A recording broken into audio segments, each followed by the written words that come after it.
చాలా చాలా సంతోషం. మీకు వివాహం జరిగిందా? జరిగింది సార్. ఓకే, జరిగింది.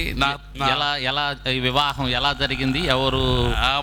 మా మేనమామ కూతురు ఓకే, నవ్య అని అమ్మాయి నన్ను సమర్పించుకొని ఓకే వివాహం చేసుకుంది సార్. ఆమెకు కూడా నిజంగా మా హృదయపూర్వక వందనాలు చెప్పాలి.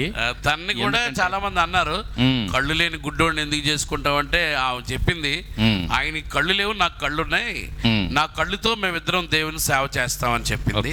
ఎందుకంటే అయ్యగారి సేవలో మీరు సగభాగం నాకు తెలిసి, ఎందుకంటే మీరు ఎంతో మరి సగభాగం కంటే ఇంకా ఎక్కువ సార్, ఇంకా ఎక్కువే. ఎందుకంటే ఎక్కడికి వెళ్ళాలన్నా ఆవిడే తీసుకెళ్తుంది. ఓకే, ఇప్పుడు బస్ స్టాండ్లో బాత్రూమ్కి వెళ్ళాలన్నా, లేకపోతే రైల్వే స్టేషన్లో బాత్రూమ్కి సిగ్గుపడకుండా, అవును, తన పరిచర్యలో తన వంతు తన పరిచర్యలో సిగ్గుపడకుండా తను నమ్మకంగా నాకు సేవ చేస్తుంది సార్. చాలా ఒక మాట చెప్పాలి, మా